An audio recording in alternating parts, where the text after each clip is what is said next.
Yeah, so I guess like the first thing, like one of the first things I mentioned in my review is this like fixation on morality that you see super prevalent right now. Like you see this with this, I don't know, this social justice stuff.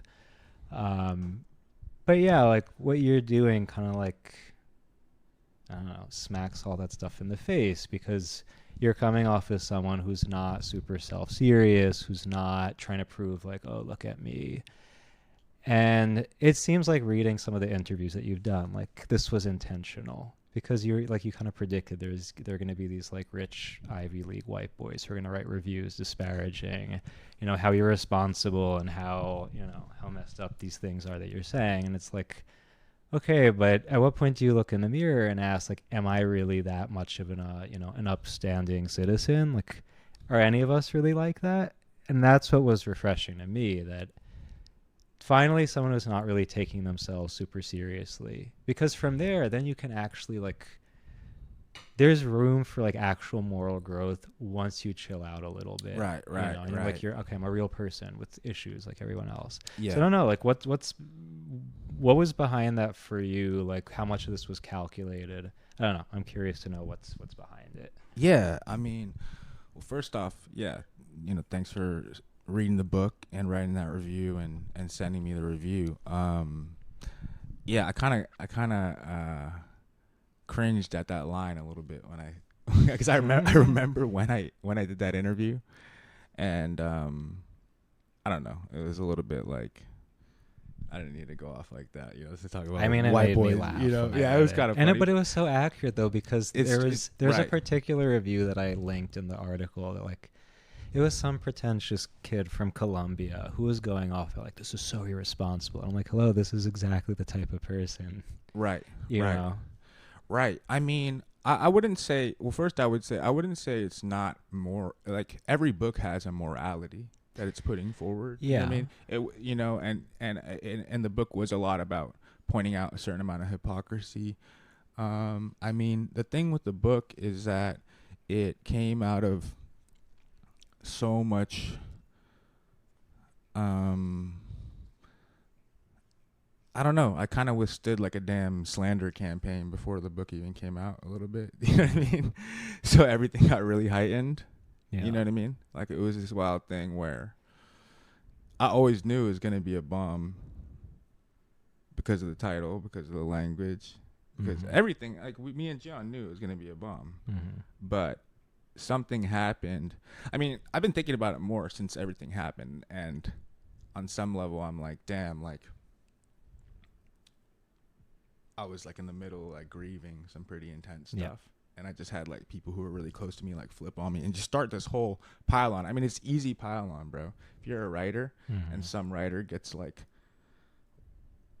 a bag, any type of bag, Yeah. cause that's different, that's more than yours, and they're getting, like a certain kind of attention. It's such an easy pile on, bro. It's like everyone would. Yeah.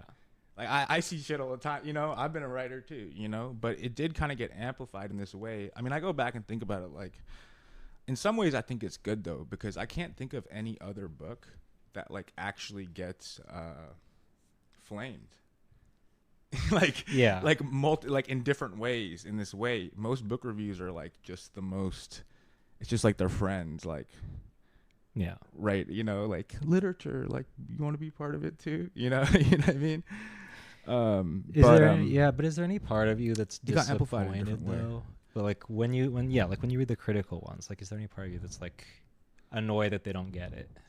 I mean, a lot of this stuff it's like deliberately to not get. Like Okay. in some ways, like the language, it's like, you think I don't know, motherfucker? You think I don't know how you're gonna respond to me writing this way and in this way, Yeah. or whatever? I don't even see it like that. You think I don't know that? You think I didn't do that deliberately to fuck with you? You know what I'm saying? So that's like funny, or that's part of it. But I think the main thing is just like, I don't know. The main thing that's disappointing about it, about the whole process, was just like, yeah, I don't know. Just like, people could be upset about stuff, but just like there was an aspect of like straight slander in terms of just like assumptions about just like a kind of attack on authenticity, which is just not based in fact at all. You know, this idea that like, oh, if you go to an Ivy League school, blah, blah, blah. You know, it's just absurd. I mean, if you read my book or you know anything about my upbringing, it's totally absurd, you know? And I wonder if that could be a barrier of entry to some people, but I mean, shit, you don't got it. No one has to read it, you know? But what was your hope then? Like, what was the point of writing this for you? Like, knowing that a lot of people would not get this at all. I think a lot of people get it, bro. I mean, a lot of people do. They're just not the people. Like, who's writing, like, emotional... have you ever written, like, an emotional Goodreads review? Maybe. Okay, maybe you have. Maybe you have. Yeah, for sure. I never have. I never have. And I also might... Yeah, like... I you know, you want people to confront it. You know, like, I mean, bro, I had 50 one-star Goodreads reviews before the book was even done. Yeah. You understand? This is a full-on slander. Like, but I had so much real shit I was grieving and dealing with. I couldn't give a fuck about that, bro. You know what I mean? Yeah. It was like the levels of it were so heavy. I mean, it's kind of funny. I don't know. No, I get a lot of messages from people, bro. Like, I know what I'm doing because it is like, that's the one thing about your review. I liked your review a lot and I appreciated it a lot. But there was just like, I don't know. It's interesting. Like you know, you kind of said something like, first of all, I don't think this has ever happened before where someone writes a review of a book and then the author of the book and the reviewer do a podcast and talk about it. Yeah. So I think this is pretty revolutionary. I think about it. I think this is pretty revolutionary. Maybe we'll start a trend. You never know. But just the assumption of a type of narcissism, like, I thought it was interesting. I mean, you know, or solipsism that reviewers have given it. It's like, I don't know. I would more. I look at it more like authorial. Like, given what I read and what I wanted to see in other writers, it's like, and the way I'm doing it, it's more like, I would see it more as like authorial vulnerability or almost like generosity of like, because it would be. It's not like you leave the book being like, oh, dude, this guy's fucking so cool. Like, this guy's so great. You don't leave the book like that. To an extent. Okay, maybe. I mean, it's kind of cool. Yeah, I mean, but that's not the dominant kind of like. I think it's sentiment. I mean, bro, I got like a whole slander campaign against me with like things that I said about myself that the narrator said about himself in the book I wrote, bro. Like the body fascism. Well, that was some random shit. I love that. That's some shit I said in the interview, but I mean in the book itself. You know what I mean? Like, oh, this guy, like, you know what I mean? Like, so I don't know. And every chapter, like, the intention wasn't, every chapter is about a change of perspective. That was the only other thing where there was a bit of a conflation where it was kind of like, well, you know, where you're kind of going like, well, he says this in the book. It's like, that ain't me. That's a dude who's, you know, he says this about feminism, blah, blah, blah. It's like, this ain't me. This is a dude in a month, in a year, who's like broke and living with his mom. You know what I mean? Like, but that's like, when you joke that this is a self-help book, yeah, like, you say that ironically, and I'm dead serious. But I mean, but that's the thing though. Like, for me personally, I found it to be like, you did? and I did. Like, I'm not even capping, as they say. Up, like, but it's because like there's this self-deprecatory bent to it that makes it easier to be like, okay, this is a real guy. He's dealing with shit, but there's a humility there where you're like, okay, I'm confronting my shit. I want to grow. I want to be a good person. And I'm not going to pretend like I'm perfect and I have it all figured out. And reading someone with that kind of vulnerability, that humility, that realness, it's like, okay, I can relate to this, but it also inspires me to aspire to something a little bit better. Yeah. And that's what I'm like, how do they not appreciate that? Okay, there's some fucked up things you say in there, sure, but who hasn't said stupid things? The narrator does, yeah. You know, but that's what makes it like so helpful, so that I can be like, okay, what are my issues, and how can I build from there? Like, how can I try to grow with the awareness of my problems? Right. It's about looking at what you can't, don't want to look at, and it's also a narrator. Yeah, it's laughing, it's looking at and laughing at yourself. Yeah. It's turns. You know, a lot of this stuff is like, it's meant to feel fluid and seamless, but it's like there's like a very specific like recurring feeling, or like an oscillation of feeling that I was like carefully charting, and just wanted never go too long without a shift in that. You know what I mean? But it is that energy, you know, of turning things back on yourself, and it makes me happy that you felt like that. I know. Yeah, it's a wild thing when you. Yeah, I spent a lot of the year like with the onslaught of everything that happened around the book, kind of like forgetting the vision a little bit, where I was sort of like, I don't know, like I went in too wild, or I went in, you know, but the where I'm coming back around to is like, I don't know, it's sort of like, no, that's still the mission. That's still the mission, to try to, I don't know, show a way of honesty, or like self investigation is possible, you know? Yeah. I don't know. Maybe.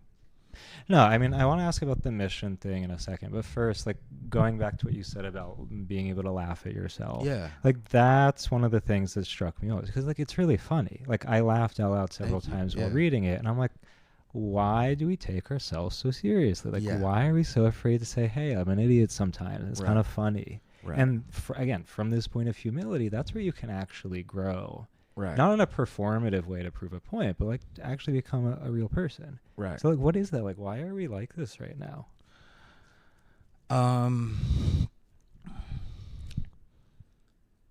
Is it just right now, you think? I don't know. Yeah. I mean, I haven't been around that long, but Right.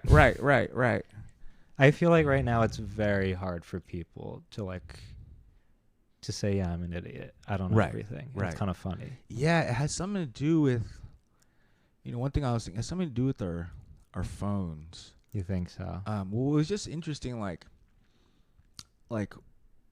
not to get too wild with stuff, but like I personally had a horrific year.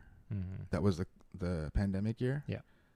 Like, I mean, the year ended, and then my book got sold, which is ostensibly like the greatest thing ever, you know? Yeah. But everything else around it was brutal. And I feel pretty strongly about certain things of just how difficult it is for some people when everybody's unable to do anything. Right? Like people were that year. And I remember talking to somebody who I kind of assumed that like they felt similar, and who's just his reaction was like so wild and so different about that year. And I think that like I was like, oh, this dude just had a completely different experience. He was taking in different information throughout that time. Like his experience of that year was completely different. You know what I'm saying, bro? Yeah. Like, what the phone does to you is it gives you a completely particular trajectory of like what you're taking in, how you're thinking of things, and you carry that silently, and then it just comes out in these ways where you have this whole history of whatever your algorithm is, right? And it perpetuates itself. So we kind of like move through the world in these ways where like we have, I don't know, I think there's something like that going on. I mean, obviously, just like the political stuff. I mean, yeah, but I mean, it's always, I feel like literature's always been about that. It's like opening up. Like I say this every time I talk about the book, but just like opening up like oppositional thinking ways of thinking about things that seem binaried, you know? Yeah. But did you just read it like that? Like it was like a but that's another thing. It's like this word like woke. It's like, you know, it's like, oh, it's like making fun of like woke culture, but it's also like that word is taking on so many meanings. Like it wasn't, and it's also just like if we say it in the most broad way, like trying to like evolve your awareness. And it's a joke. Yeah. Like, you know, like he's like, you know, like, oh, dude, I'm being like, this is so woke, dude. I'm like a feminist right now, you know. But it's also Yeah. like I think he genuinely wants to move better in how he Yeah, moves. I mean, You know what I mean? I wouldn't call it anti-woke. I think it's like a meta. I All don't. these things, like That it. word's not. I That word know, has no meaning to me but what anymore. I love is there's this one part. I think I have it marked. The part where you're arguing with someone about like women not being paid the same as The men. narrator is, bro. Yeah, You yeah, gonna okay, the narrator. you gonna Sean the you gonna narrator. bring this part up again? I know. Go So on, no, dude. but he's like, yeah, arguing with someone about are women like no, they're not paid enough, they're not equal, blah blah blah, and something about like okay, but biologically men and women are different. And then this girl is like, oh, but there's a certain species of are they bugs or Oh something? yeah. The And mushrooms. yeah, the mushrooms. And Yeah. she's like, yeah, they're like it's not the same. And then you're like, oh wow, it's like that's interesting. I didn't know Yeah. that. And that's when I'm like, it's just so chill. Like it's not like you have this Secret because third when thing, you bro. like the moments when you're like red pill manosphere, it's you think that the narrator's about to like go down this rabbit hole of like yeah men are oppressed and then this happens and he's like oh wow okay Yeah, dude. How does that chapter end when he's all ranting about the first time he's ranting about like neoliberal feminism? Or yeah how's that chapter end? He like talks to his dad who hasn't talked. You know what I mean? Like yeah he like finally talks to his dad, yeah and then he's like, and then you realize how he feels about that. mm-hmm. But then that also open. You know what I mean? Like it's not nothing's meant to yeah be taken at face value. It's like that's the annoying thing. But yeah, that's. I mean, I wrote that down. Like in my creative process, I get stuck. And it still is that. It's the secret third thing, dude. yeah The secret third. You know that meme, like yeah I'm a secret third thing or whatever. Not meme, whatever it's called. But I'm always looking for the secret third thing, dude. but the fact that you're like you're throwing all these possibly conflicting ideas out there Right.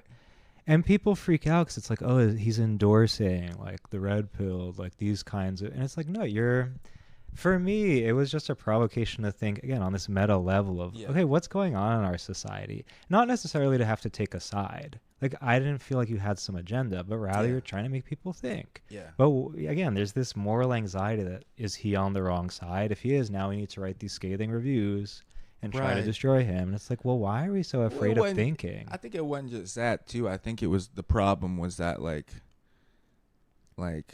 I mean I wrote this.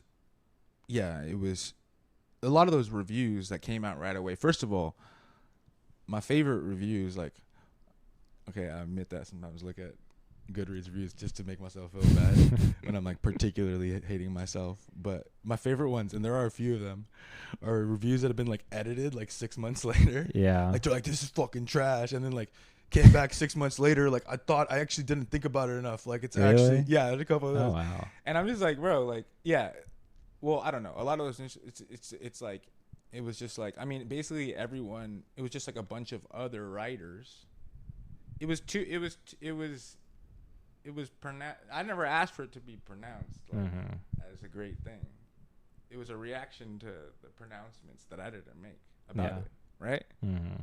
So it was that too, you know. And then it was just like, yeah, I mean, people fell for the trap.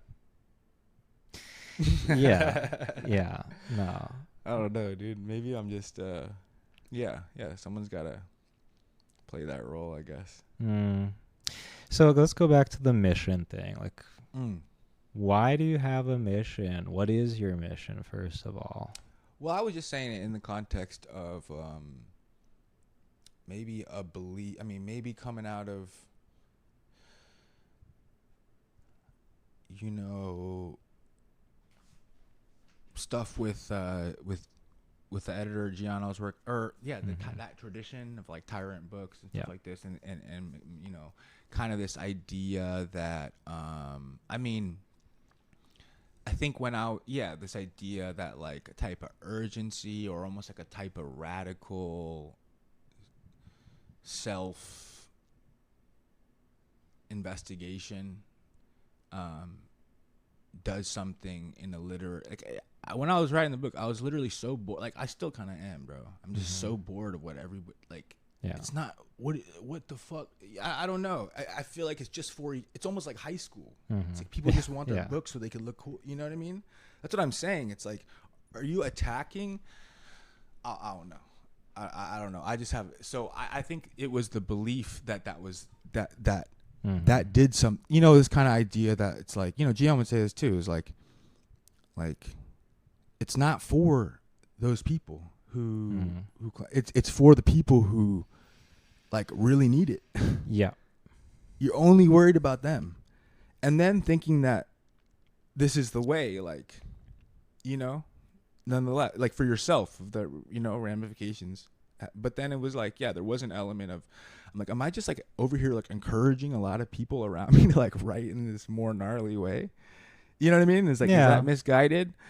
But that, like I was saying, like, if anything, like, it makes me, I still think that's the path. Like, I still think that's what I care about is, yeah, just like, you know, on some level, like as like a overarching artistic intent, there's obviously like formal things and like just stuff you want to do that makes you excited as you continue to evolve. But I still feel like, yeah, it's kind of like, yeah, it's, what is it? It's like is that a Lish thing, Gordon Lish, or someone, you know, just, or maybe that's Gian thing. It's just like, you know, write what you're most scared to write about. You know, the thing you're most scared to write about, you have to write that. You know what I mean? And like, and kind of, yeah, like, yeah, that's the mission. And also just like being, I don't know, even with when I started working with Gian, like I had the pod going where I was like constantly like, I don't know, just being an unhinged oversharer, you know? And I guess it evolves, but I think there was a belief in something that got kind of shaken. I'm trying to like remember it, you know? So then what was scary about writing this one then? Like if you're saying that his advice was to write where you're most afraid to write. I think the whole just like the repellent title and like the things that he's dealing with, like the personal things he's dealing with, you know what I mean? And like looking at and talking about and basically just writing a whole book that would only focus on like amplifications of stories that fit into that thematic umbrella. Right? Yeah. And it's like you know, it's like, I mean, yeah, it was a reaction to the time. It was everybody finger pointing self-righteous, and I was like, I'm gonna take myself out with then. Yeah. And it's terrifying for people because you can't finger point. You have to look at yourself. But then you just repeat all the things back that I said, the narrator said about himself to me. I'm like, great, bro. You trying to cancel me with what I cancel myself with? Like, what are you talking about? You know? No, that's revolutionary in itself, though, to write a book canceling yourself, basically. Yeah, dude. But that's what's needed. More of us need to cancel ourselves. Because otherwise, we're never going to look in the mirror. We're always going to be looking at someone else and their problem. Right. You have to hit, I think you got to also hit like a real low. Yeah. To get to that point. But it's like liberating. You have to be at a point where you're just like, you know, or no, you also just have to have that artistic outlook, like, or I don't know what everyone else should do. I don't recommend. Okay, but when you say the artistic outlook, like, there's this part where you are, I don't know if it's intentional or not, but like, it's alluding to this wild quote about like art for art's sake, and not for some like political or moral cause. Always. Yeah. And that, like, this is really, for me, what's super essential. And, you know, we see a lot of writers, a lot of artists right now who are starting to see that when you reduce art to some moral or political agenda, it's suffocating. It's not art. No, it's not. And it makes me think about, like, this whole issue of, you know, these MFA programs and trying to churn out careerists, basically, who have no artistic integrity, who are not trying to say something new. For the sake of the beauty of it. I don't know. What do you see going on there? Like, why why is this happening that people are more interested in their careers than saying something that's interesting in itself?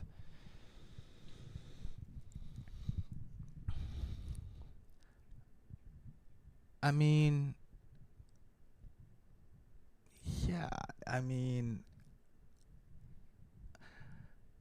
I'm apprehensive to like make the whole like real art MFA distinction, you know? Yeah. Because here's the thing, it's like, I mean, this is another thing with like I've been kind of like holding close to my chest, but it's like I feel like there's something dishonest. Okay, so like on the one hand, what you're talking about, it's almost like too obvious for me, or not too obvious. It's kind of straightforward. It's like some people spent 10 years working in some lucrative industry and then want to become a writer, and they pay for an MFA program, and then they just want to have a career as a writer. It's like understandable, you know? But then like I feel like there's also a thing that's going on in the culture where, or like it happened to me with a lot of like the slander against me was like, you got kids who like went to MFA programs, went to good schools, liberal arts colleges, and have secret names online, and they're like attacking me for going to a. So here's another thing. Yeah. There's nothing wrong with trying, if you're a writer, and a lot of those kids like wanted to, they wanted to, like, why would you get so upset with my book unless you really wanted to maybe get published by a bigger publisher? There's nothing wrong with that. There's nothing wrong with trying to. If you're broke and you're trying to be an artist, especially if you're not compromising anything. I didn't change anything in my book. You know what I'm saying? Yeah. Like I think that's also this toxic thing that's like going on in the culture where it's like people are just like lying. It's like some weird like faux. It's like fake socialists. It's not real socialists. Yeah. It's like emotional socialists. You know, but it's dishonest. Yeah. You know, it's dishonest. But the irony was that I mean, that's not really your question. But I mean, of course, yeah. Why would you want to be put through whatever I was put through with my book? Why would you want to get openly flamed by the literary community, as you said? Because attention is fun. Nah. All publicity is good. I don't know, man. It was never the plan, bro. Like, Yeah. I signed the book for $3,000. Yeah. For GM to put out. That was it. And it was like, that's small. Like, I didn't. There's also a weird thing where it's like, it's like when you renounce, like, complete renunciation of control over outcome when you're doing anything, when you're communicating people, talking, making art. And that's usually when, I don't know, things come back around, you know? But if you were really trying to be careerist, then the book probably wouldn't come out like that. Yeah, but there's also the fact that, like, you're kind of living the writer's life, an artist's life. I am? I think you are. Yeah. I mean, at least the character does, in a way. I've been, yeah. Yeah, in the sense that, look, there's nothing wrong with an MFA. I'm sure it can help a lot of people to become great writers, but there is this, if you're only trying to build your skills as a writer through this very structured program, it's very cozy because everything's for sure planned out, and part of what makes beautiful art is suffering. And not just suffering, but like having to constantly be paying attention to things, having to always look for, like, okay, where am I going to get my next paycheck from? Where am I going to stay? Like, that's what brings out your humanity. Yeah. And it's a kind of a cop-out to say, like, oh, I'm just going to use this MFA and I'll get a job and I'll get published. Whatever you write is not really going to be interesting because you're not allowing yourself to live the human experience in that intense way. Right. You know? Right. But but you can't really impose that on your, like, I was just thinking, like necessity is the only thing that makes you. It's like when someone tells you to do something or do something different, and it's like your mom tells you, do something, and you don't do it until like you run up against, you burn your hand. Like, so I guess I can only speak from my own experience, like,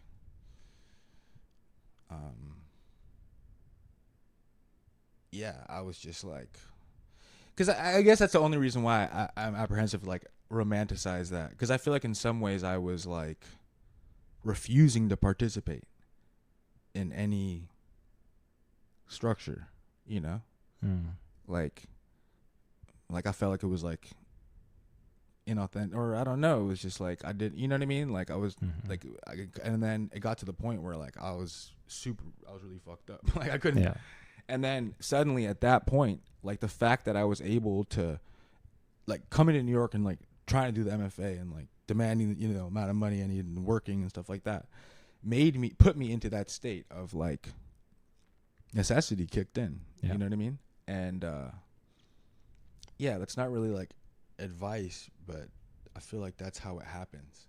That's why yeah, it's too comfortable out there out in Brooklyn. I had to up the ante a little bit. But but you're right, bro. That is part of the ethic of the book. It's like you have to be, that's the thing, like my politics are just like being on the ground in the streets. Those are my politics. But say more about like how allowing yourself to be more in touch with these like necessities, like a very minimalistic life. Like, how does it help you to be more real in your writing? Like, I don't know. I don't know if it helps you. I mean, keeping your eyes open and being able to like.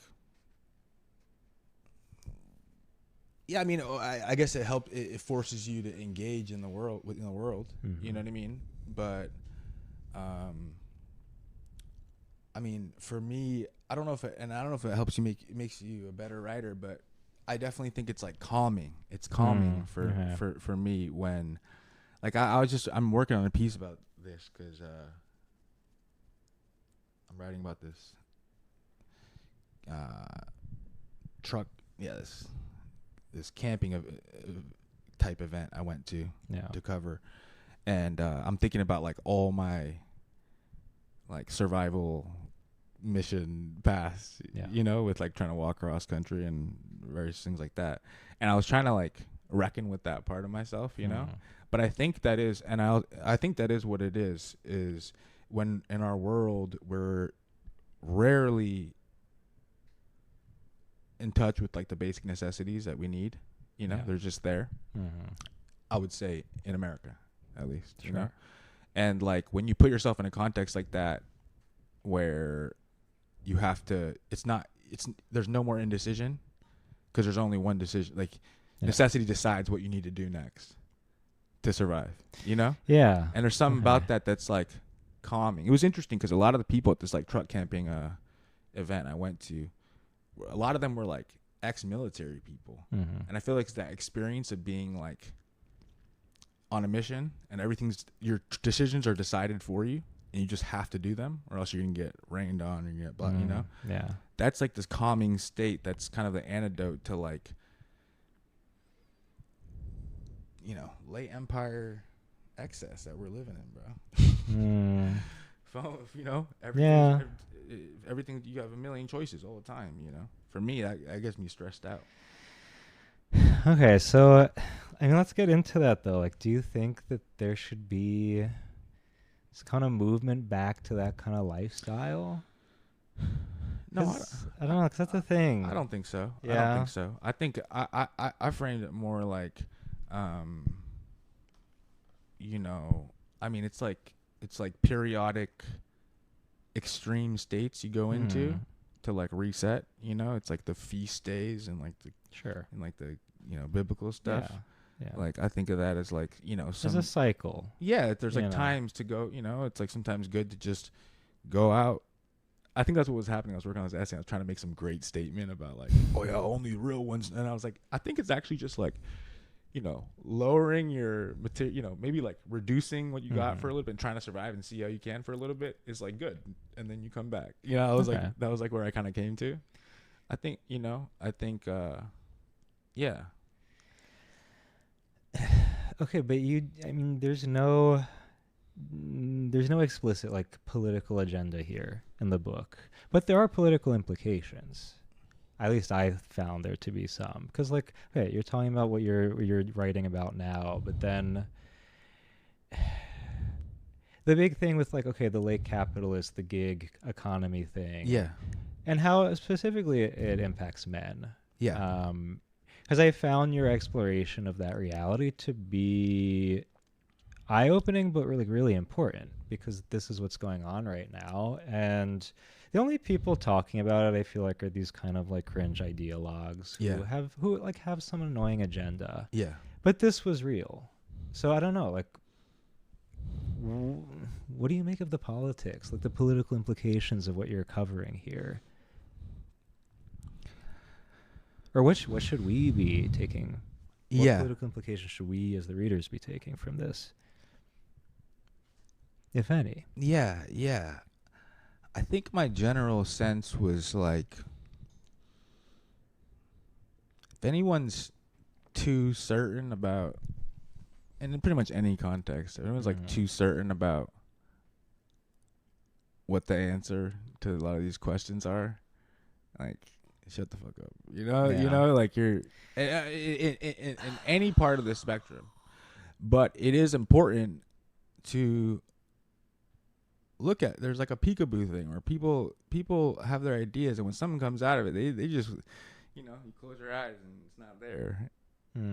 Or they just set up their lives in ways that they're not in contact with the things that they think they're talking about, bro.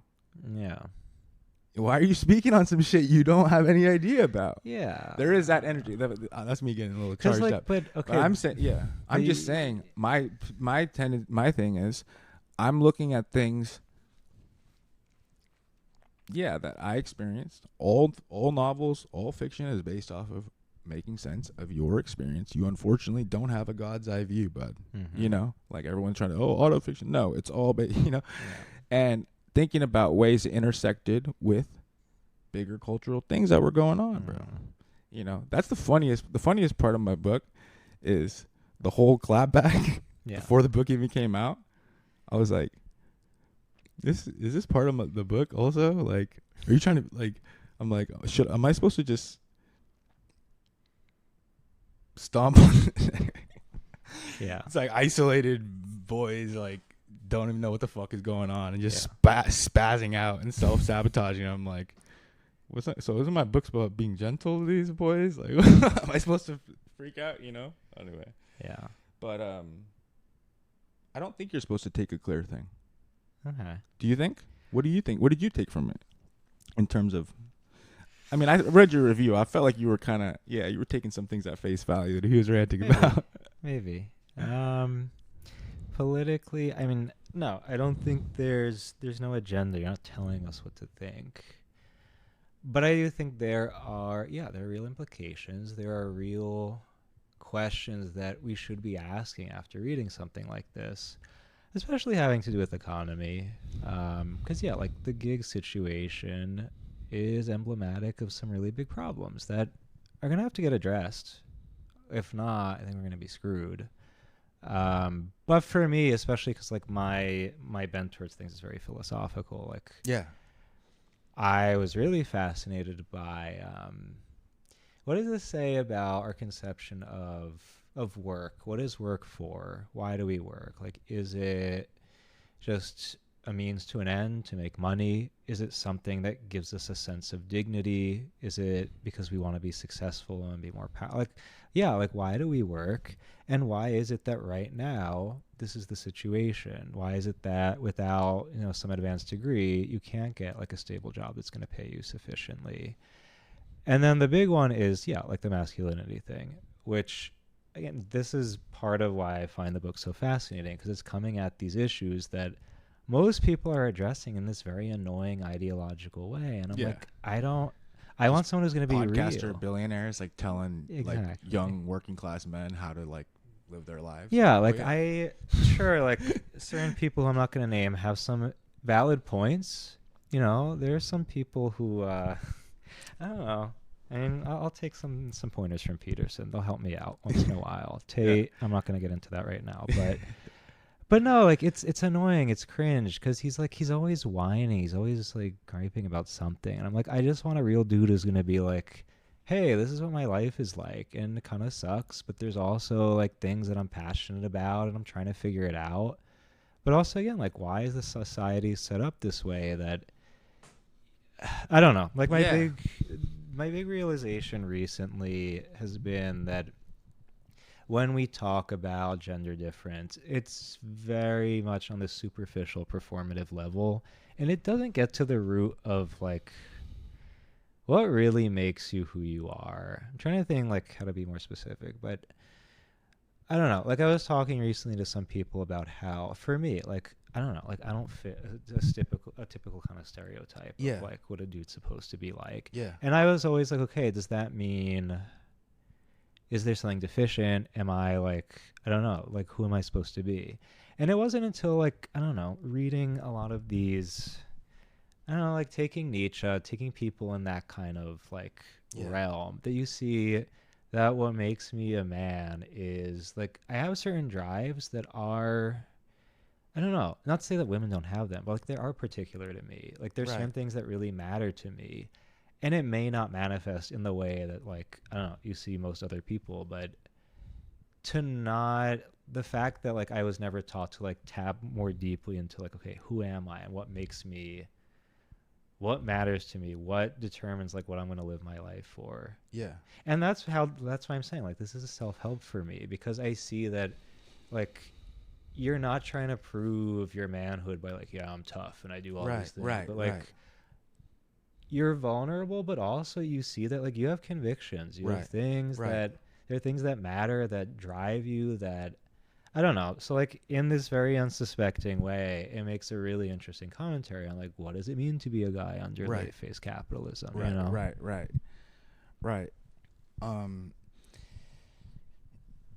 what ways did you feel like you didn't fit into Uh, yes, I don't know.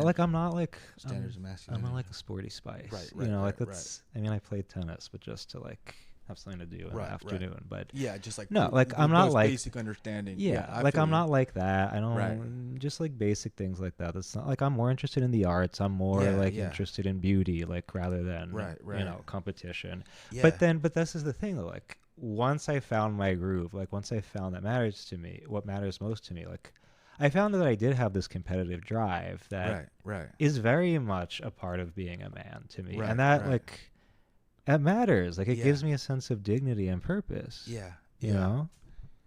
Yeah. Yeah. Yeah. Things are always changing. Things are always changing in what your concerns are, you know, as a writer. And, Mhm. you know, I'm 32 now. The book Mhm. came out when I was 30. Yeah. It's about a narrator who's age 27, basically. Mhm. And it was written from 28 to 29. Mm. So around that time, when I was thinking about that time, I think that was one of the feelings where it was, yeah, everything was just so blunt. People were just being so blunt in these categorical ways. You're like this, you're like this. And I'm already a fucking selfless, I'm a like I don't, you know, people are, it's funny when people, you know, ask me things about the authenticity of the voice or authenticity of how I move. It's like, bro, I don't have a fixed like authentic self to whatever. I'm already moving through the world in this way. So it was like, yeah, I guess it was some of that where it was like, people were coming at stuff really blunt, and it's like you can be like this and you can be like this, you know. Mm. Are you writing questions? What you doing, bro? Yeah, I'm writing questions. Okay. Because you're just making me think. Okay, like, cool. But you know what I'm saying? Like you can be like this, Yeah. and also there is an element of you can't overlook Hmm. for a certain type of, for that's the thing. It's like it's not about all.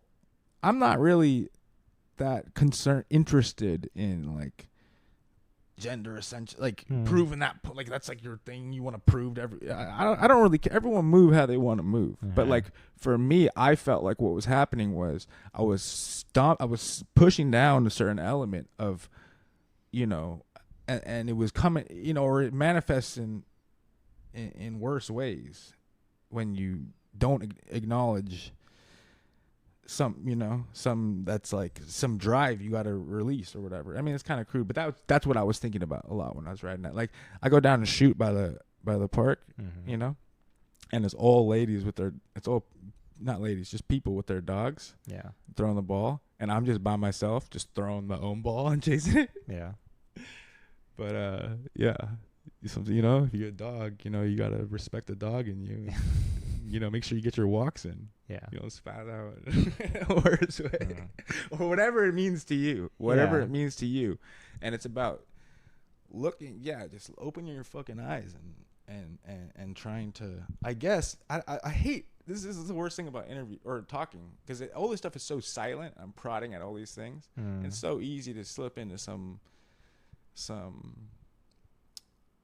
I don't know, like authorial tone about this shit, but I think like looking at it also seems to be a thing of people wanting, like you're talking about, I want JP to be like this.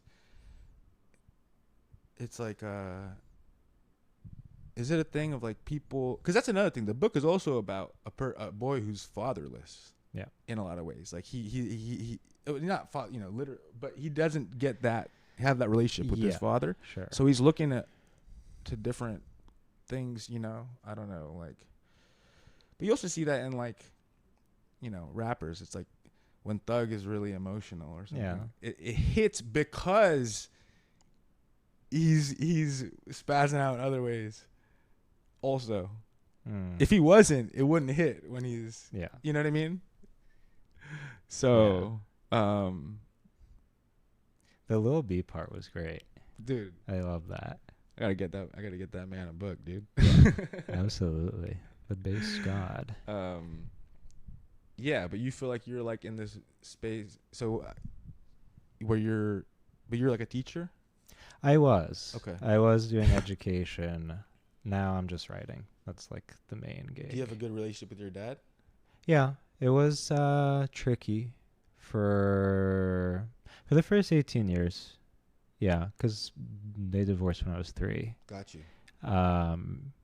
He's a very loving person, but like, he's Italian, has anger issues, and like I vibe well with that. Like I don't know. I don't do well with confrontation. I don't do well with anger. It's just not me. Yeah. So that like made it hard to communicate, because like he was trying to show that he really cares, but the way it came out, like I just couldn't receive it. You grew up around here?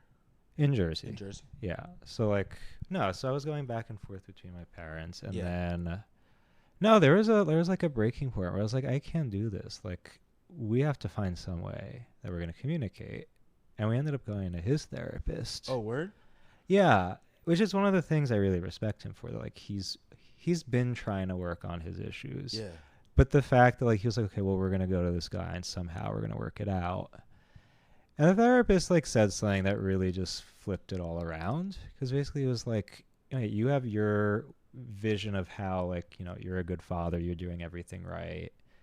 But you do have to listen to your son, because if he's not receiving it that way, like you do have to do something. Right. And he did. And like, this is why I respect my father, because he's not perfect, but he made an effort. Yeah. He's willing to like change his ways. And back to what you're saying about like fatherlessness, like I'm seeing how healing it's been to develop that respect for my father. Yeah. And to be like, I want to be like him. And sure, like my personality is not the same at all. Like I'm not that aggressive kind of type, but just to say like this guy who brought me into the world is a respectable person who like stands for something to the point that he's willing to change himself. Like I need to see someone like that. Yeah. And that goes back to what I'm saying, that like I'm seeing how much like masculinity, at least I associate it with this, like being willing to take a stand for something. Yeah. To have this drive to like strive towards some ideal. Right. With a level of vulnerability, humility, Yeah. like they're not mutually exclusive. Right. Yeah, and you're also coming from Catholic background, right? It was my own decision mostly. Right. Yeah. But I'm just thinking about how you're thinking about the book, and Sure, and you're asking these questions about why is it like this now, I mean, yeah, it's like you can say you don't have a God or a morality you follow, but you're following something. Yeah. Everyone is. Sure. So I wonder if that is part of it, and that is at least part of the book. Is this narrator has all these learned ideas about how he's supposed to be and what makes him a sensitive type of guy, and he's just hitting walls because of them, and think, and not always. Sometimes, he's it's like someone just like, whatever. It's like, yeah, it is some Nietzsche, some revaluation on all previous values, but in himself, he's looking at all the values, even, and it's a crisis. You only start looking at stuff when you have a major crisis, Okay. So that's kind of like what that's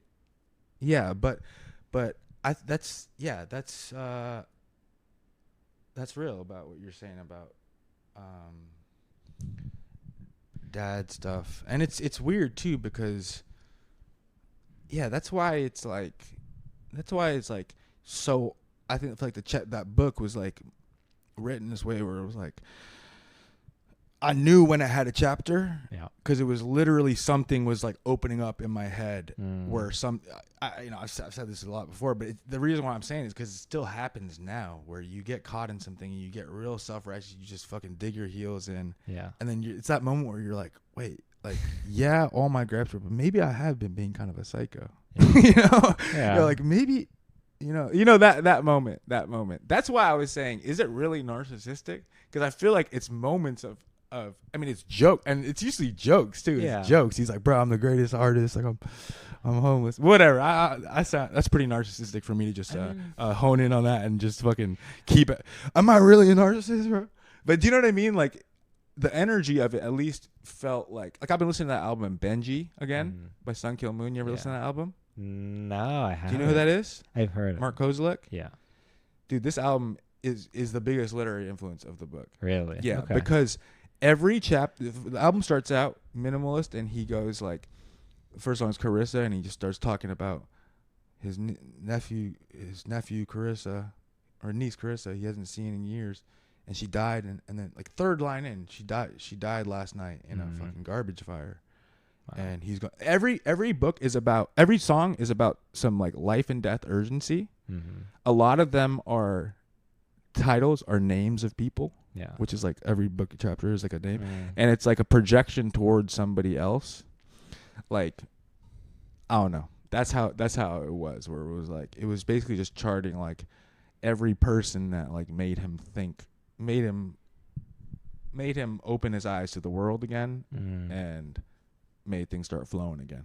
Yeah. Like,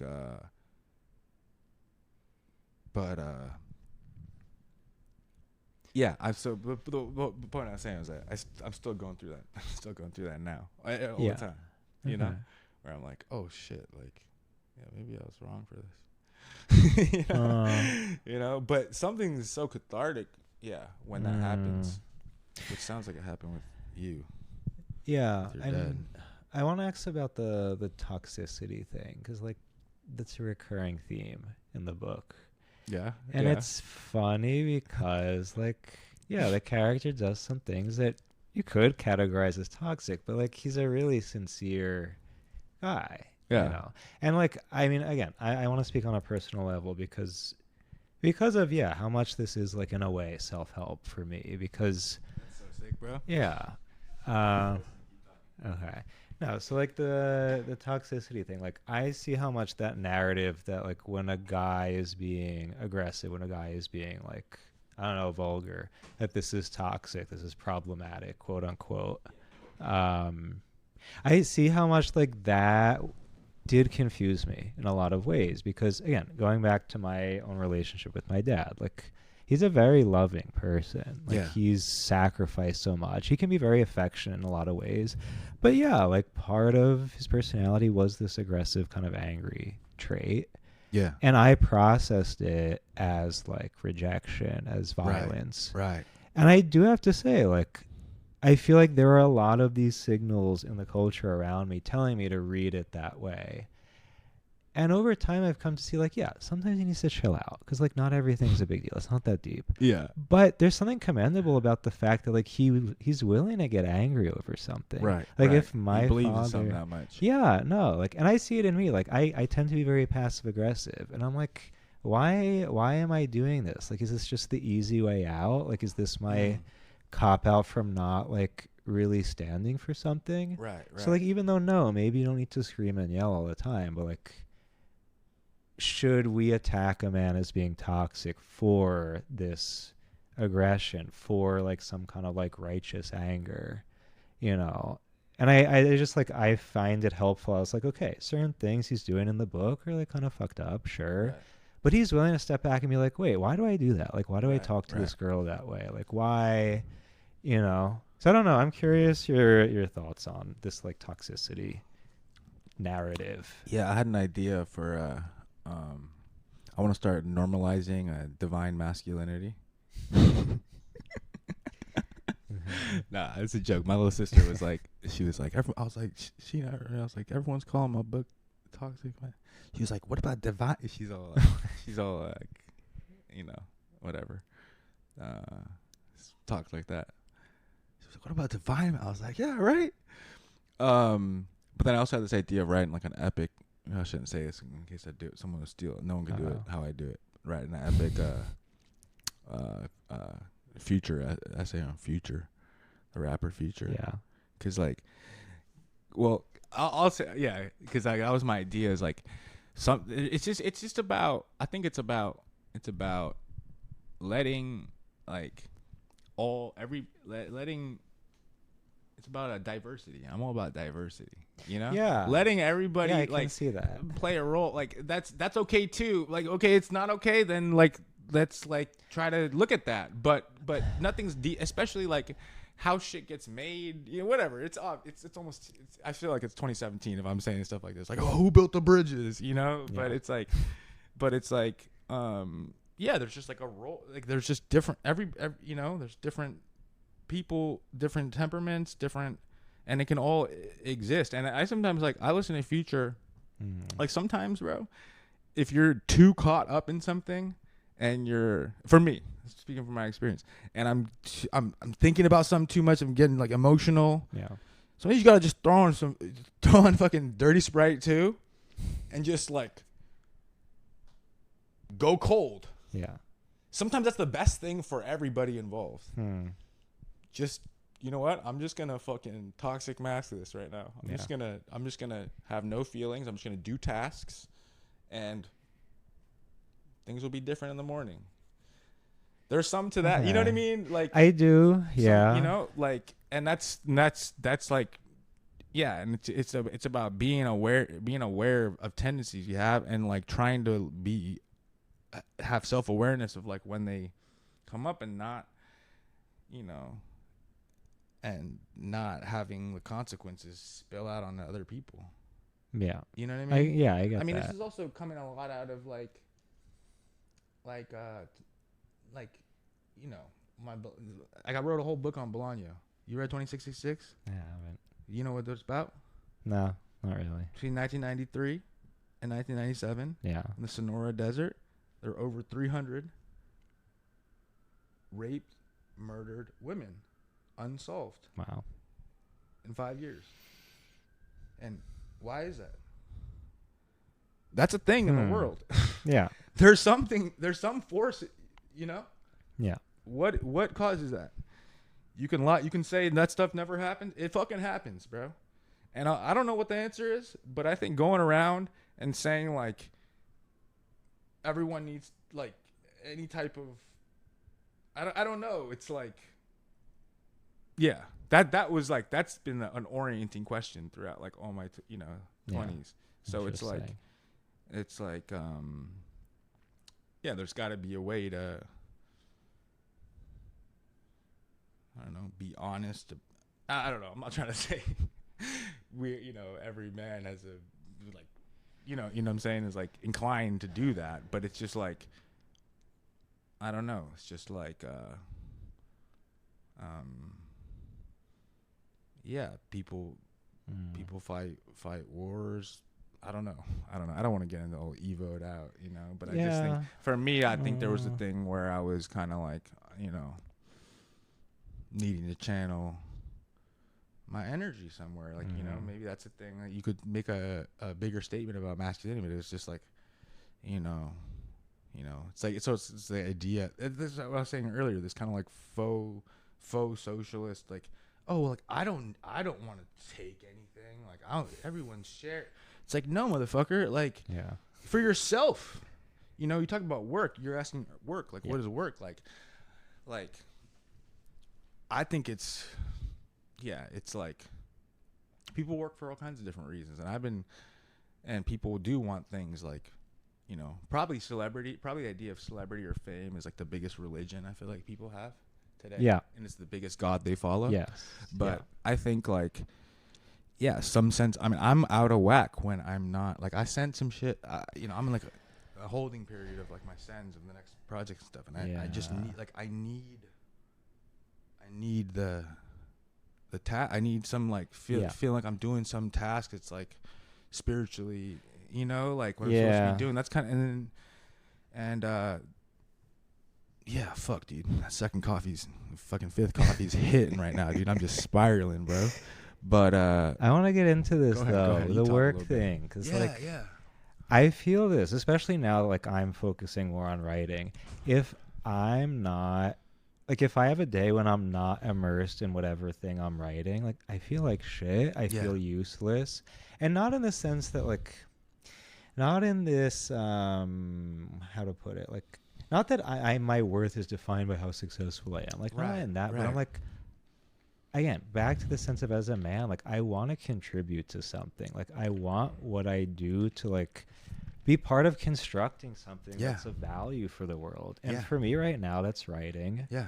And when I don't do that, like, psychologically, I'm a little fucked up. Like, I start thinking about insane things. I start like going down these rabbit holes on my phone. I start obsessing over whatever random shit. Me too, bro. So like, but that's, I don't know, like, this is and that goes back to, again, this critique of the whole gig economy and these, like, especially with manual labor, because there's something very dignified about it, especially like using your hands to physically construct a thing. And the fact that, like, a lot of people doing that kind of work aren't compensated, don't have like guaranteed long-term work. Like, but I don't know, back to that philosophical level, like, it makes you feel like you have this strength and like, strength that's not toxic. That's not about you trying to overpower others, or you trying to like, it's not a self-indulgent strength. It's like to build something for people, to offer something. And I felt that when I was reading this, because like, I was reading this as I was transitioning into a new phase of work, which was going to be a lot less predictable, because when you're in education, you know what's going to happen every day. Like, sure, you might have some crazy students, but you know the routine. Whereas when you're writing, you don't know if you're going to get your pitches accepted. You don't know how much money you're going to be making. So like, I had to tap into this level of like this risk-taking drive. Like, I want to dominate. Like, I want to take on this challenge. I want to enter into this unknown. And that was super empowering in a way that I never felt. Interesting. And like, I felt while reading this, like, there's something really good about that risk-taking drive. There's something, it forces you to be creative and to, I don't know. You get that? Yeah, I feel like that. Although it's interesting, I don't know if I'm trying to, I guess it's hard to say like, I'm like explicitly trying to dominate, because most of like my writing is just like, such a L, and I'm taking. You know what I'm saying? I was just like, yo, I'm about to dominate by just like making myself, by just like offering up like. Do you ever want to, like, do you ever have those moments where like, I just want to dominate? Well, like, look, bro, I fucking played basketball in college. Wow. You know what I'm saying? So it's like, it's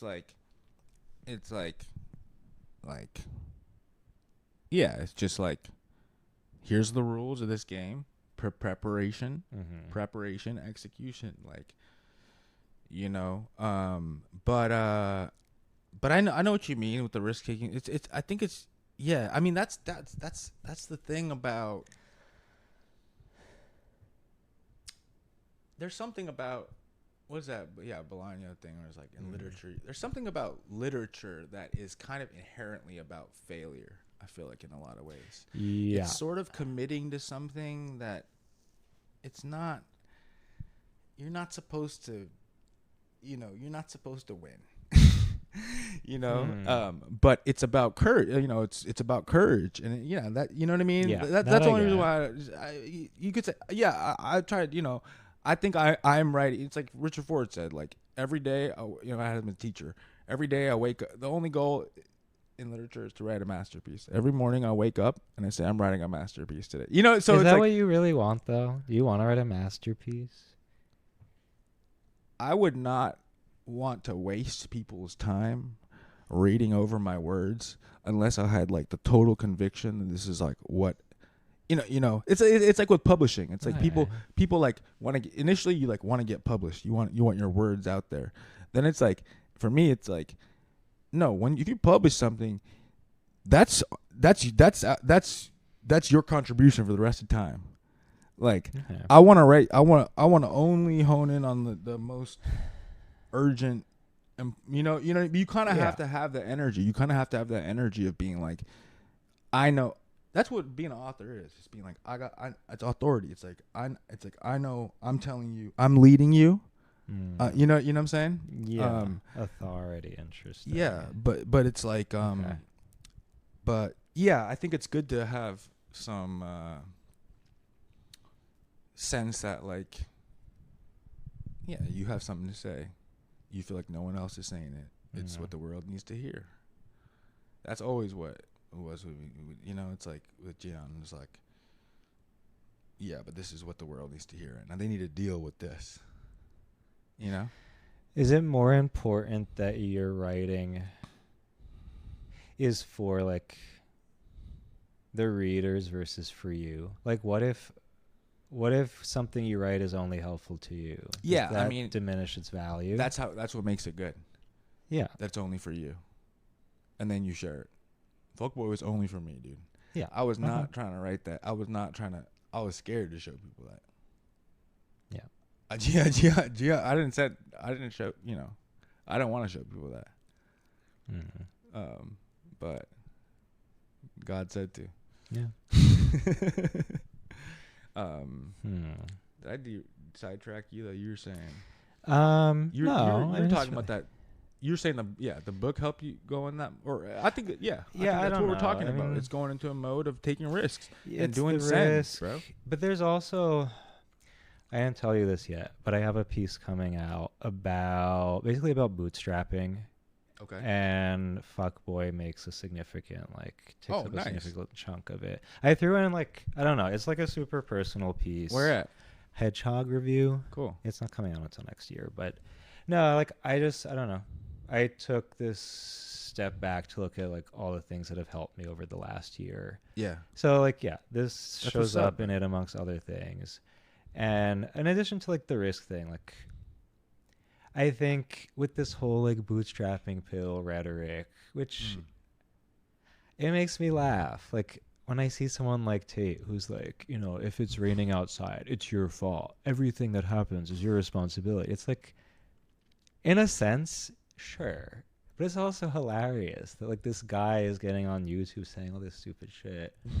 And then I'm like, okay, but what I'm reading here, it's funny because you're able to look at yourself in the mirror and be like, yeah, I'm kind of an idiot sometimes.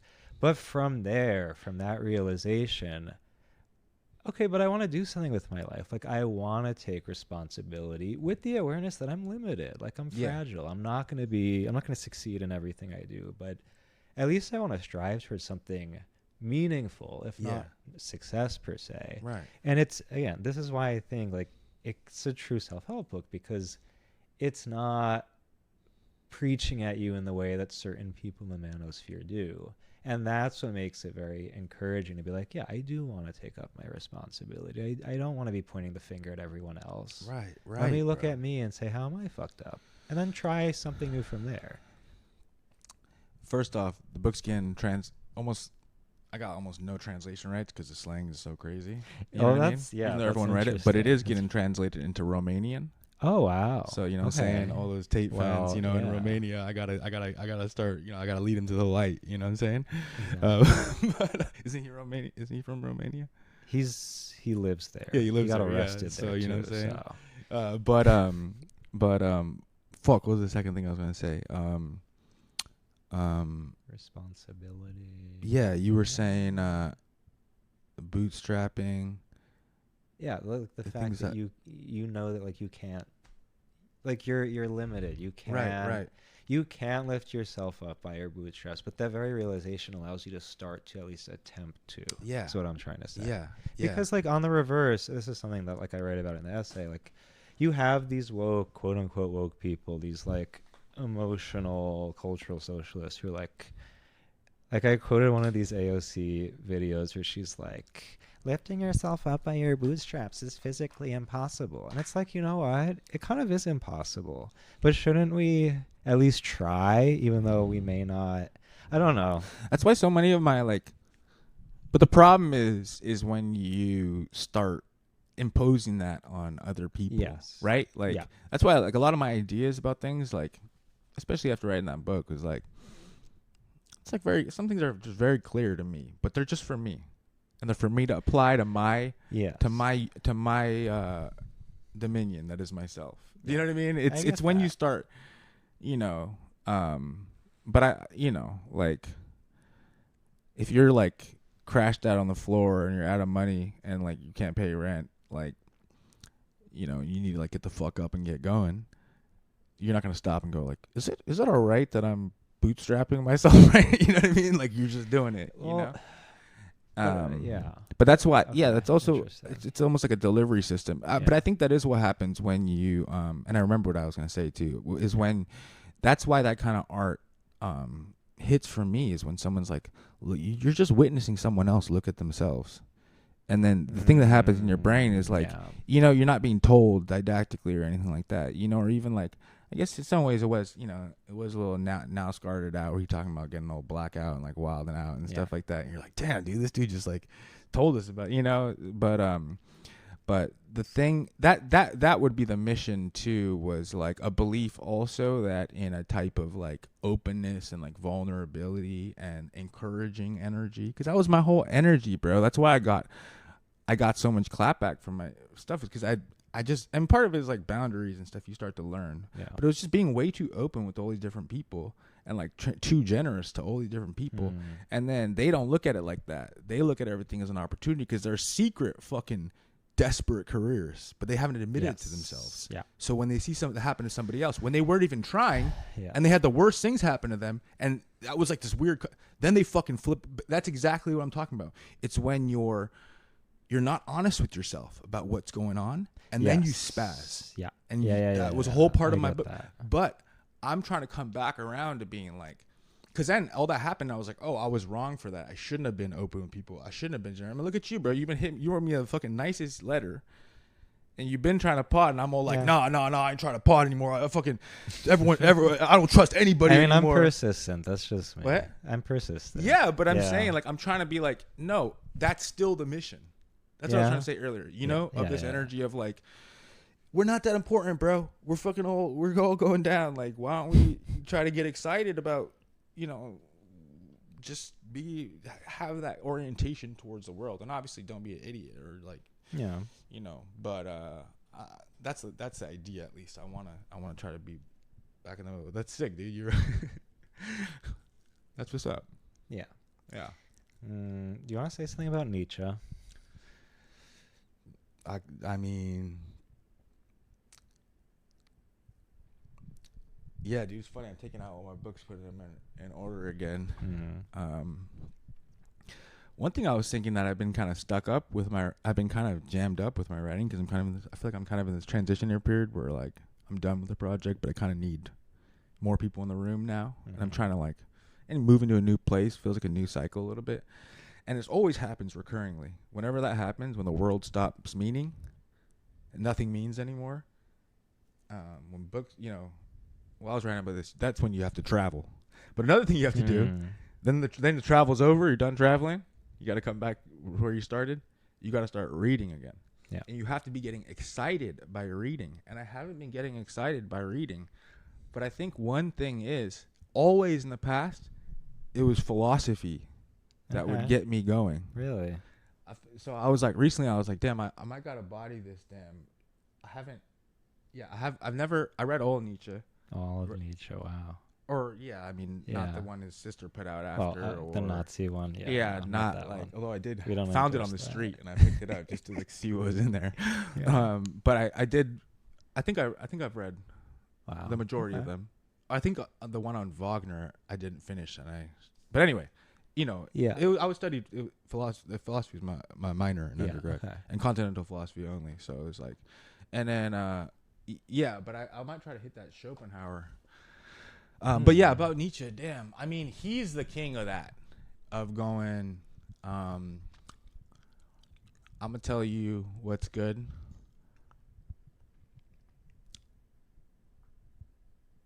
Like the secret third thing, going for the secret third thing. Mm-hmm. And then also, if you listen to me, you're an idiot.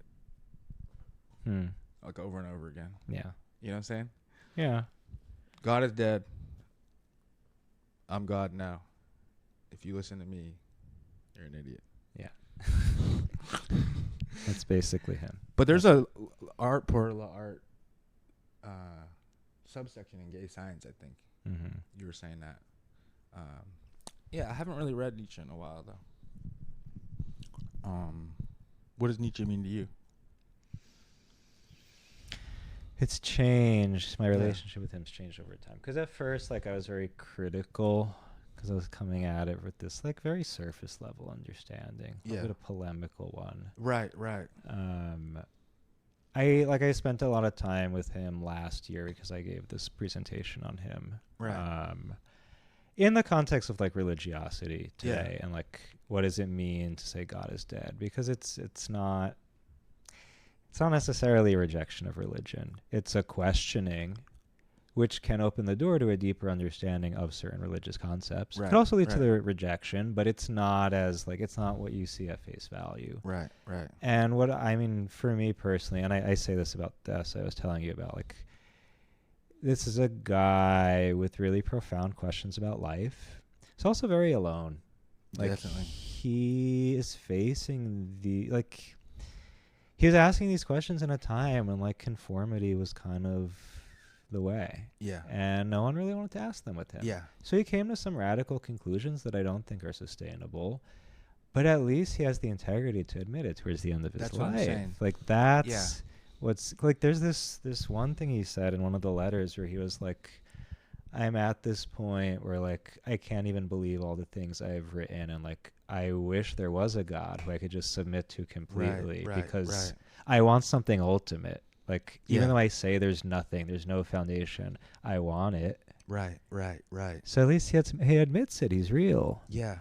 But it makes me sad to see how alone this guy was. That, Yeah, like, you come to very scary conclusions when you live, like, completely in isolation.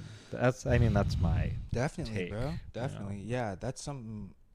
Yeah, I'm pretty disconnected from the kind of outer, like, polemical view of him too. Yeah. I mean, I read him in my younger years, like, kind of as literature, basically. Mm-hmm. But I would feel that. Yeah, I would just get charged up, or I don't know, the ability to, like, make declaratives, to undercut yourself, but yeah, that's, I don't really feel like I have anything that interesting to say about Nietzsche additionally, but I will say that, yeah, this desire for the ultimate, yeah, man. Yeah, I've been feeling. Yeah, sometimes I think, like, I had too many, like, ecstatic drug experiences. Mm-hmm. Or isn't that what madness is? Like, Mm. it's a Greek definition of madness, is that you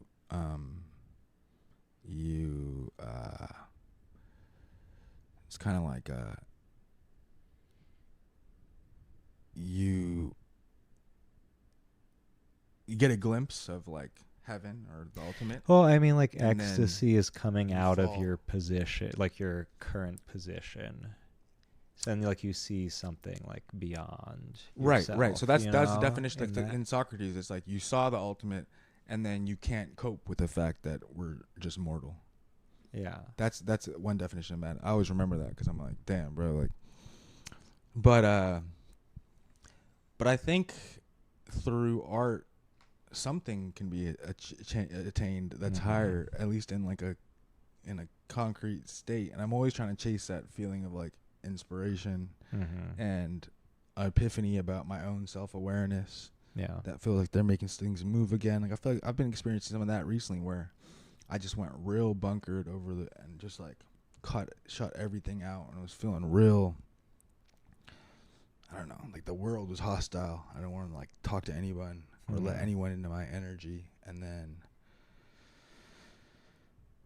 yeah, like I feel like I was necessary, but I don't know. Like I'm just trying to like I'm trying to like be hopeful about things again, and like it always involves letting people in different ways. But I do feel a little bit like plagued by some feeling of having certain experiences that were so ecstatic, and then like always trying to chase that. So being a writer is just being like a drug addict that they pay you to, not a drug addict, but you know what I mean? Like you're trying to like, I don't know, bro. I don't know what I'm saying. I'm not a drug addict, but I'm probably a little bit, but not in any. No, but in the sense that, like, with writing, you are chasing after something ultimate, and I don't That's know. the thing. I respect writers who have conviction in something, and they state declaratives, and they fucking shake you. You know, like that's what Nietzsche would do. You know, he would rip stuff, and you're just like, what the. And he was funny though. And he was funny, and he was. Yeah, he would clown himself, like, or turn things back on himself. I mean, and it's kind of like, I don't know. I feel like 5 years ago, it was, like, not cool to bring up Welbeck, and I bring him up all the time now. I mean, I was actually going to do that. But he's in that tradition of, like, old literature, bro, just, like, spitting fucking facts. They're not facts, but, like, and then you're just, like, jolted, you know? Yeah, because I was about to say this, because... Nice. No, when you're saying, like, when you're going to write and you need to be reading something that's, like, energizing you. Like, I'm feeling this with Elementary Particles. Your first time reading it? It is, yeah. Nice. I mean, I read Submission. I read the new one, which has not been translated. You read it in French? No. Okay, so I wrote a thing about this. I'm not going to say what bookstore, but I was on Lower East Side. Yeah. And I was just browsing, and I see Annihilate on the counter. And I was like, wait, this hasn't been translated yet. Why is this here? And I asked the clerk, and they're like, oh, yeah, we just got it in last week. We got it in 2 copies. I was like, are you kidding? Like, this is it. And he was like, yeah, there it is. You stole it? I bought it. They were selling it? They're selling it. Where is it? Out at home. But dude, let me get that, bro. But then I'm like, I was researching everywhere. I was like, there's nothing on the internet. And then I realized as I was reading, it's a Google Translate. Oh. Because it's all like, I don't really speak French, but like I could tell like this is not English. Interesting. Like, for example, he was grilling a cigarette, which is clié whatever cigarette. Got you. So anyway, I've read the new one. I've read Serotonin, and now I'm on Elementary Particles. Yeah. And no, like, first of all, like, as I keep bringing up, like, I love a writer who can make you laugh. Like, we gotta have some fun here. Like, we can't be serious all the time. But it's through this humor, like, that he really gets you to think about some deep shit. Right. About our culture, about ourselves. Right. And I need to be reading these kinds of people in order to write something interesting. Yeah. It's or what the last conversation I did with that I posted was with my old professor, who was a Faulkner scholar, like the head Faulkner scholar of the Faulkner Society, and he spit a bar like that about how, because Faulkner, he got narrators like Jason's like this like third part of Sound of the Fury is like this kind of misogynistic, only concerned about money guy, and he's doing all these rants, they're just like. And there's all kinds of race stuff from how he grew up, and Mhm. people doing right. And it's like the ability to look at the ugly, difficult things in the world without judging them, but also without sentimentally excusing them. Mhm. Welbeck's structure is probably a little different. It's a little more like, I don't know, whatever. Everyone's different, but yeah, you got to be looking at something that's hard to look at. Like, that's the thing. People are like, crude things about my book. It's like, oh, he's saying these things about like how he looks at women and stuff like that. And it's like, first of all, the book, Yeah. like, it's not about whether I think that or Yeah, not. exactly. These are perspectives that are in the world, Yeah. and they're there whether you fucking close your eyes to them or not, bro. Yeah. Are we gonna look at them? That you know what I'm saying? So there has to be some element of that. It's not about me, but that's part of the performance of making it someone who's like, I'm saying these, and but Yeah. Welbeck does that a lot. And you also, the good thing about that book is, he's looking at and that's another thing with this, because you get a lot of like nihilistic writing that's portraying a really bleak view of the world, Mhm. and people will read this stuff, and some people will think it's cool or something, but it's like, the thing you're satirizing, if you're really doing it well, you're not happy that's could be the case. Yeah. My narrator is not happy about the way things are going, the way things have gone.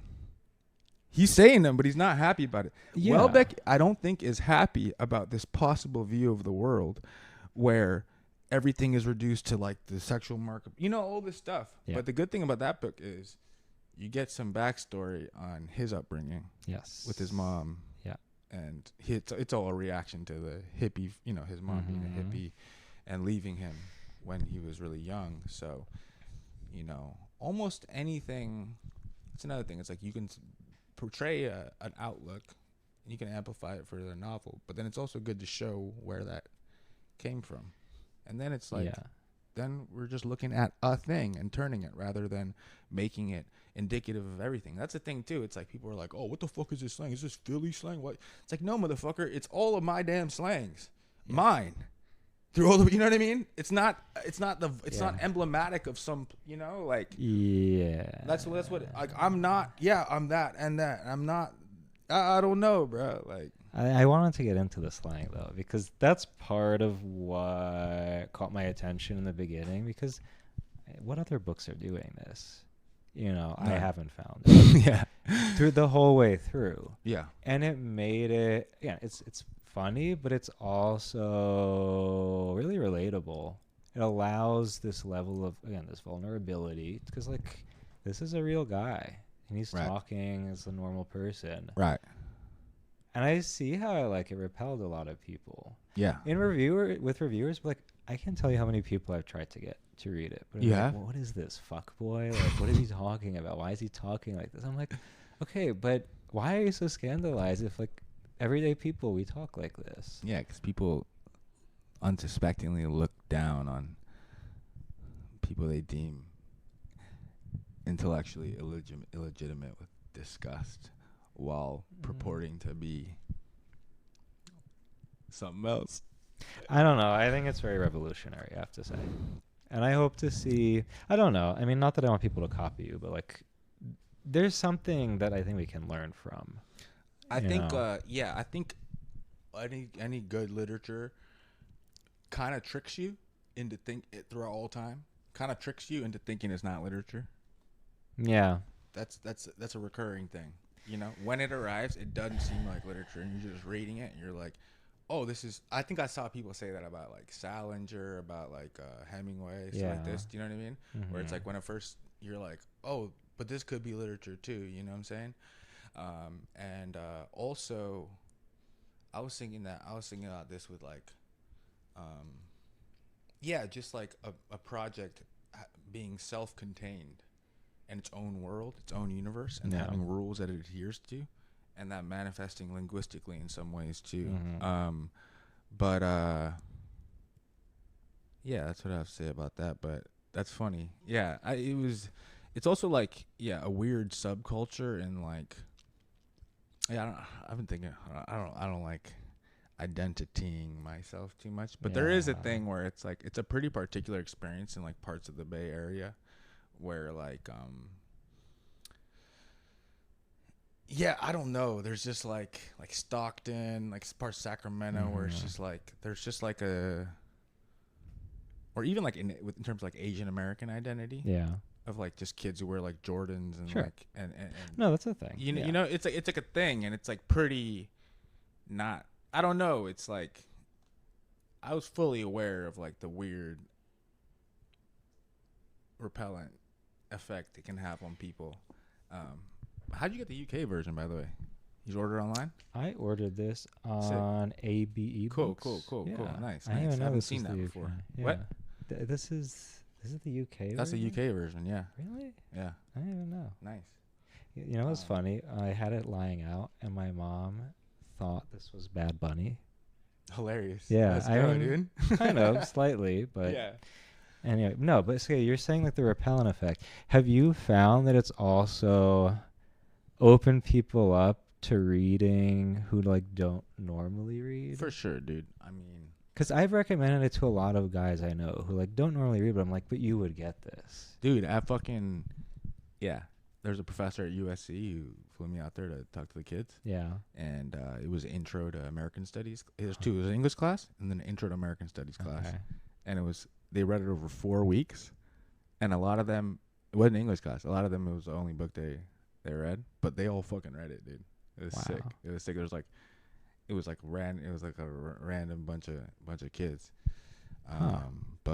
Yeah, that's the thing, man. It's like in the literary world, it's like people think that people reading your books. They're not fucking reading your books, bro. They're just not. Yeah. You guys are reading each other's books, and you guys are fucking doing parties and talking about how great you guys are to each other. That's just what it is, bro. Yeah. That's just what it is, bro. Yeah. That's just what it is. I'm sorry to have to tell you that. Yeah.